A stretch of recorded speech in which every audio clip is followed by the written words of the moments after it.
მოსკოვში მიდის სრულმასშტაბიანი გრევა და ძალაუფლებისთვის ბრძოლა, მაგრამ ჩვენთვის ზუსტად ის ამბავია, როცა ვამბობთ, რა მნიშვნელობა აქვს მგელი შეგჭამს თუ მგლისფერი ძაღლიო. ნაღმი, სახელად სამხრეთ ოსეთი ფეთქდება და სროლა ცენტრში კურატორების ცვლილების მიუხედავად წარწყდება. ან უფრო სწორი იქნებოდა გვეთქვა, რომ თავად კურატორები არ შეცვლილან, მათ უბრალოდ კომპარტიის ბილეთები ჩააბარეს და ახლა იელცინს უპატაკეს ერთგულება. საქმე კი იგივე გააგრძელეს.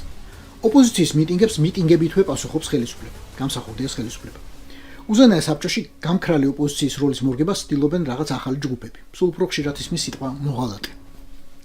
საზოგადოებას რომ დემოკრატიაში ცხოვრების ელემენტარული გამოცდილება მაინც ჰქონოდა, ჩვენ ყველანი იოლად მივხვდებოდით, რომ შეტაკება გარდაუვალი იყო. სულ 4 თვე დასჭირდა პროცესს, რომ რუსთაველზე ტანკი დაბრუნებულიყო.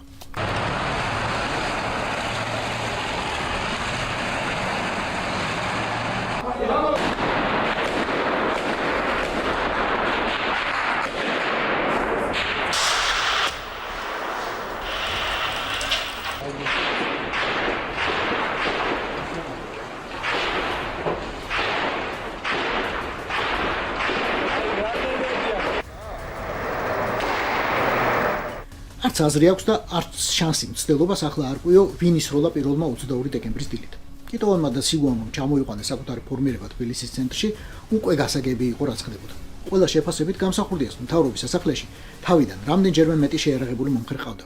თუმცა მერე ნაბიჯ ღალატობდნენ თავისი მომხრეები და ბრძოლას ეთიშებოდნენ. ხან გვარდიის, ხან შინაგან საქმეთა სამინისტროს დაჯგუფებები. იგივე ხდებოდა მის უახლოეს გარემოცვაში. ჩვენი მტრები გაანადგუროს ამ ახალწელს.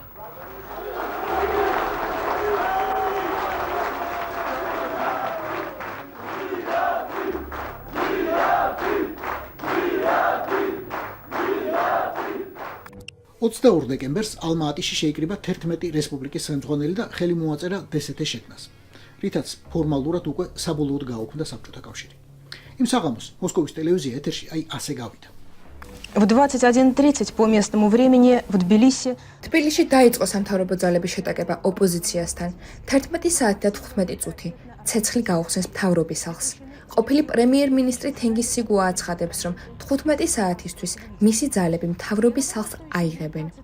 სროლა გრძელდება. 7 მოკლულია, დაჭრილია 50.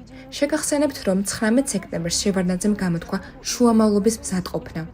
ოპოზიცია დადებითად შეხვდა წინადადებას. საქართველოს პრეზიდენტმა კი ეს საქართველოს შიდა საქმეებში ჩარევა ჩათვალა.